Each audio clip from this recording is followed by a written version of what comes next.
Daily यूजसाठी mini घंटण घरच्या घरी कसं बनवलं ते मी आज तुम्हाला एकदम सोप्या भाषेत सांगते बघा. त्याला थोडंसंच एकदम सामान लागतं. हे पिवळे मणी आहेत, थोडे काळे मणी आणि पेंडेल हे गोल्डन मणी आहेत, स्क्रो, छोटी एक सुई आणि धागा एवढं सामान लागतं बघा. तर आपल्याला जेवढं पाहिजे तेवढा आपण धागा घ्यायचा आपल्या मापाने. काही काहींचं माप जास्त असतं, काही काहींचं छोटं असतं. आता मला तर एकदम छोटं बनवायचं आहे. मिनी घंटण म्हणजे गळ्याबरोबर छोटंसं असं कायम घालायसाठी बनवायचं आहे.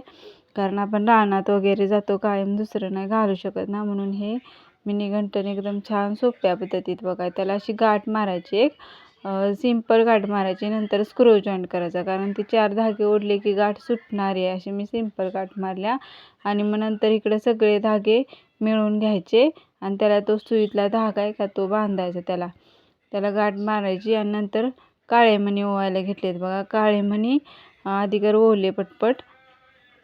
काळे मणी ओवल्यानंतर मग सोन्याचे मणी ओवायचे, कारण त्या सोन्याचे मणी पुढंच पाहिजे त्यांना सगळे ज्यांनी सांगितले त्यांना. मग हे मी पूर्ण काळे मणी ओवून घेतले बघा.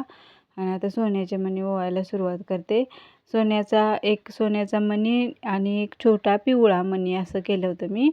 मग पूर्ण ते सगळे मणी पुढेच ओवले बघा. एक छोटा मणी पिवळा आणि एक सोन्याचा मणी असं पूर्ण ओवलं. आणि आता मध्ये पेंडेल ओवूया.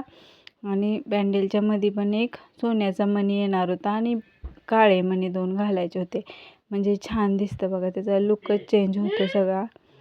मग आता 2 बघा पेंडेल घातले आणि नंतर ह्या साईडला पण त्या साईडला जेवढे सोन्याचे मणी घातलेत तेवढेच ह्या साईडला पण सोन्याचे मणी घालायचे. आणि तिकडे काळे मणी ओवलेत तेवढे ह्या साईडला सुद्धा काळे मणी ओवायचे होते बघा. एकदम छान असे झाले ओवून. आणि नंतर स्क्रो घालायचा. स्क्रोचं तोंड बाहेरच्या साईडला करायचं आणि दोन्ही साईडचं पण बाहेरच्या साईडला करायचं, म्हणजे तो एकमेकाला जॉईंट करता येतो. आणि त्याला अशी गाठ मारून घ्यायची, एकदम गाठ घट्ट मारायची, कारण स्क्रोचे ते होलमधून बाहेर नाही आली पाहिजे, अशी गाठ मारायची एकदम घट्ट. आणि मग तो स्क्रो तिथं त्या गाठीत बसवायचा आणि पुढं थोडा शिल्लक धागा राहील का तो सुद्धा धागा कट करायचा. आणि कट केला का की थोडासा शिल्लक राहतो, त्याला मग कशाने मेणबत्तीने वगैरे तो धागा थोडासा एकमेकाला चिकटवल्यासारखा करायचा, म्हणजे ती गाठ कधीच सुटत नाही बघा, कारण घट्ट बसते एकदम गाठ ती. असं तो धागा पुढे आता निघालाय तो कट केला का की थोडासा मेणबत्तीने चिकटवून घ्यायचा.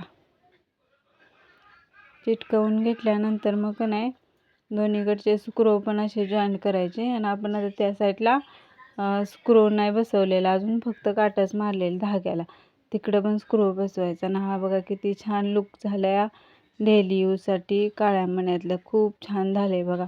कधी जर तुम्हाला घरच्या घरी बनवायचं असेल तर एकदम सोप्या साध्या तुम्ही ह्याच्यात बनवू शकताय आणि यूज करू शकताय बघा.